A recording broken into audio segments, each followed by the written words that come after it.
The feedback from the microphone sliced through the silence of the ballroom like a knife. 200 of Connecticut's elite stood frozen, champagne glasses halfway to their lips, staring at the stage. My father, Richard, gripped my shoulder with a hand that felt more like a claw. He had just publicly demanded I sign a power of attorney to save the family legacy. When I whispered no, he leaned in, not realizing the microphone was still live. Sign it. You useless burden, he hissed. I wish I had never birthed you. I did not cry. I did not scream. I just smiled, looked him in the eye, and said 3 words that would cost him everything. Consider me dead. Then I turned and walked out. Before I tell you exactly how I destroyed his entire world in the next 30 minutes. Drop a comment and let me know where you're listening from. I want to see how far this story travels. The applause followed me down the hallway. That was the sound that haunted me most. Not my father's insult, but the clapping. You might wonder how 200 sophisticated, wealthy people could witness a father publicly blackmail his daughter and respond with an ovation. That is the trap of normalized cruelty. My father, Richard, had spent 20 years crafting a very specific narrative. To the world, I wasn't an independent woman with my own assets. I was the family steward, the dutiful fixer, the one who existed solely to keep the machine running. He had trained them to see my sacrifice not as generosity, but as an obligation. So when he demanded my property, they didn't see theft. They saw a king collecting his due taxes. They didn't see a victim. They saw a servant refusing to serve. And they were offended on his behalf. But they didn't know who really built the castle. I walked past the catering staff, who nodded at me with terror in their eyes. They knew. I wasn't just a guest. I was the architect of shadows behind the entire Henderson event empire. Every crystal flute, every silk napkin, every light fixture in that ballroom was there because I signed the contract. My father was a man who lived on the fumes of past glory and credit lines I secured. He was broke, destitute. The Christmas Eve charity gala wasn't a celebration. It was a desperate fishing expedition for investors to save a sinking ship. A ship I had been bailing out for 5 years. I reached the heavy oak doors of the manor. The cold Connecticut air hit me, sharpening my focus.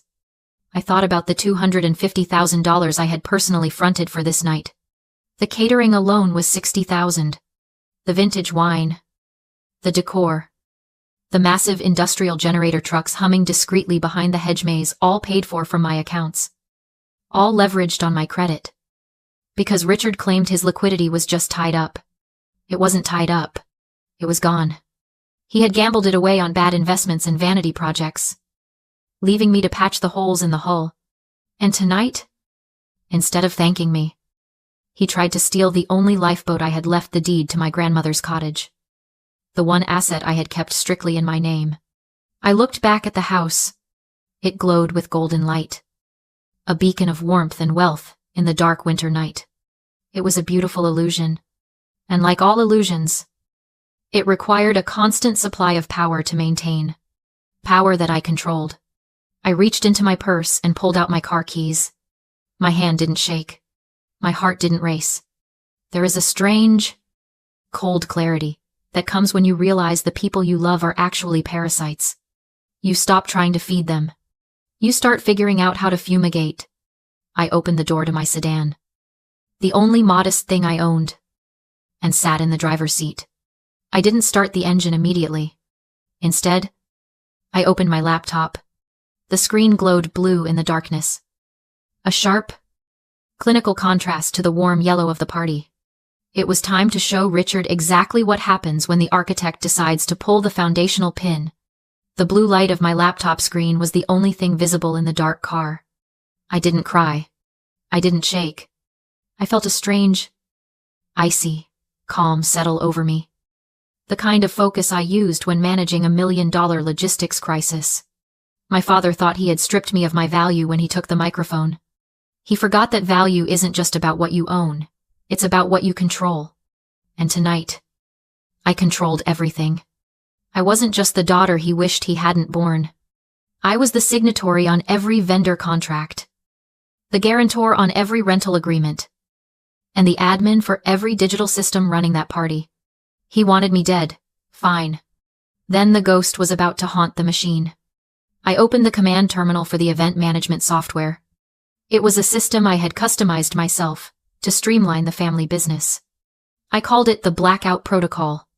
It wasn't designed for revenge. Originally, it was designed for risk management. A failsafe in case a client defaulted on payment. But Richard had just defaulted on the biggest debt of all fatherhood. Step 1.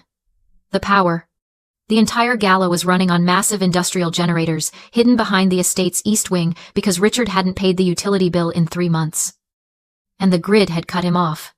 I was the one paying the rental company. I opened the chat window with the site foreman. Authorization code, Lauren01. Terminate feed immediately. Breach of contract. The reply came back in seconds. Copy that. Shutting down in 2 minutes. Step 2. The feast. The catering company was the best in Connecticut. Led by a woman named Elena, who I had worked with for years. She knew Richard was a liability. She only took the gig because I personally guaranteed the funds. I sent her a direct text. He tried to seize my assets. The guarantee is void. Pack it up. Elena. Take the wine. Take the lobster. Take the plates. Leave nothing. I watched the 3 dots dance on the screen. Then, a simple reply. On it. Step 3. The narrative. Richard loved to control the story. He loved the spotlight. So I decided to give him one last moment to shine.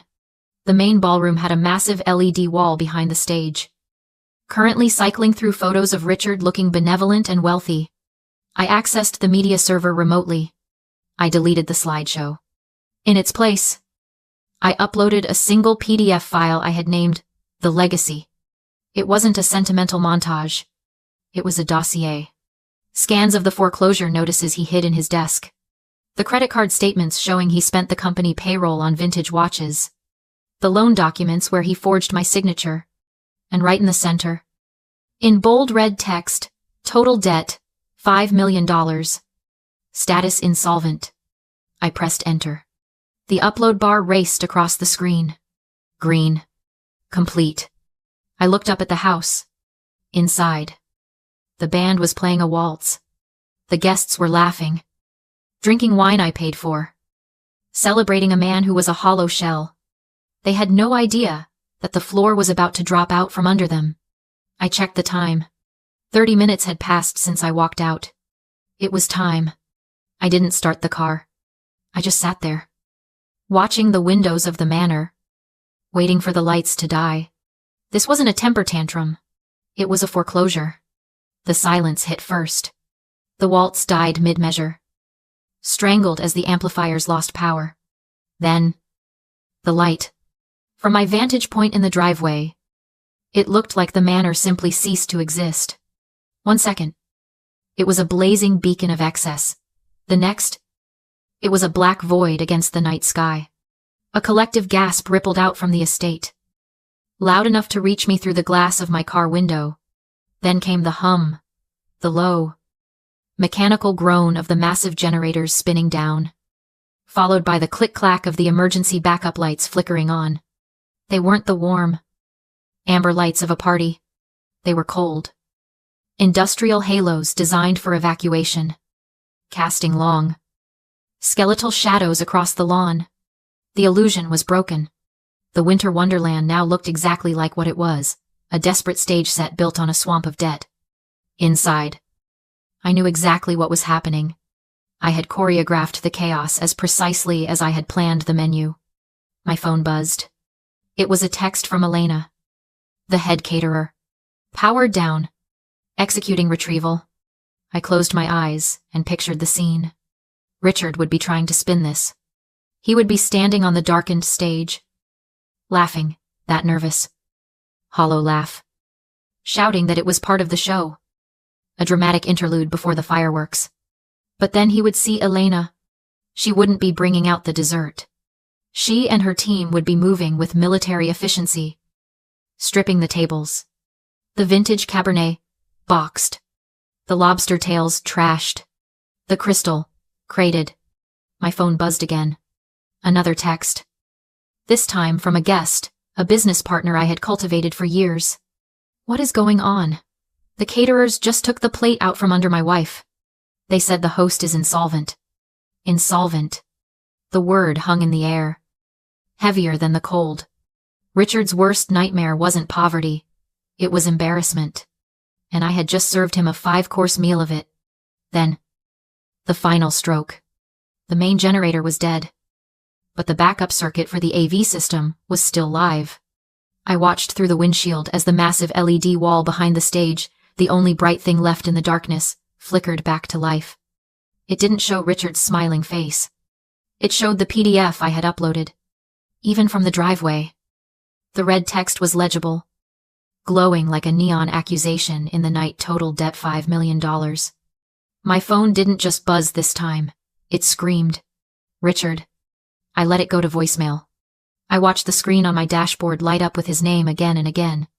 He wasn't checking on me. He wasn't worried I'd been kidnapped. He knew. He knew because only one person had the access codes to the generator. The catering contracts. And his secret financial shame. After the 5th call, I listened to the voicemail. His voice was distorted, cracking with a rage so pure it sounded demonic. You ungrateful little bitch. You think this is funny? Turn the lights back on. Turn them back on right now, or I will bury you. I will tell the police you stole the money.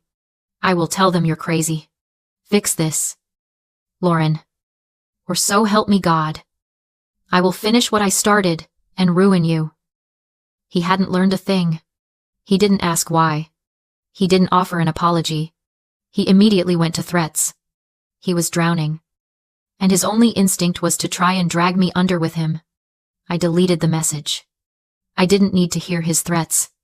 I needed him to make his next move. I needed him to do exactly what a narcissist does when he loses control, escalate.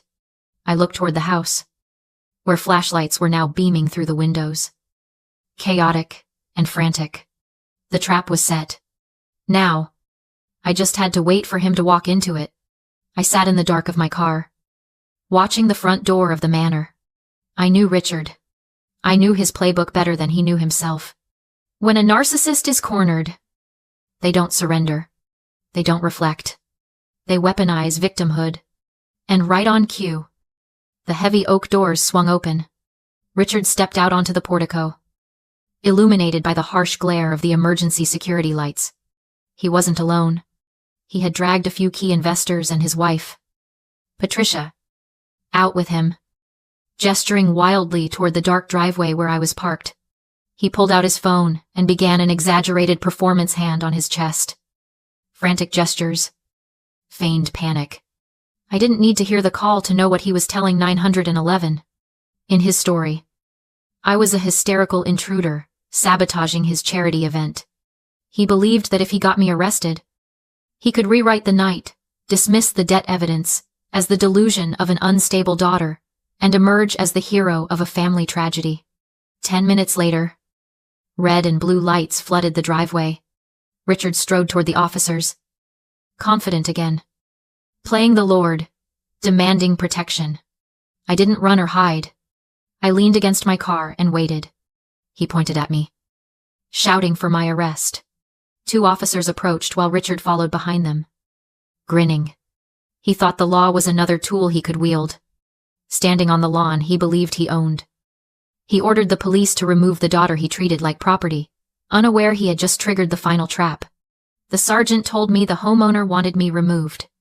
I calmly handed him a blue-bound folder instead. Inside was a notarized quitclaim deed. Filed 5 years earlier? The house wasn't Richard's. It was mine. I explained loud enough for the guests to hear that my father had transferred the estate to me to shield it from a lawsuit. He thought he was using me. He forgot that ownership cuts both ways. He hadn't paid the mortgage in years. I had. Legally. He was a tenant, at will. I revoked his tenancy on the spot and requested his removal. Richard panicked, insisting it was a legal trick, that he paid for everything. The sergeant asked one simple question: was his name on the deed? It wasn't. The answer was final. As Richard was being escorted out, black SUVs blocked his path. Federal agents stepped out. IRS criminal investigation. This wasn't a raid. It was a scheduled pickup.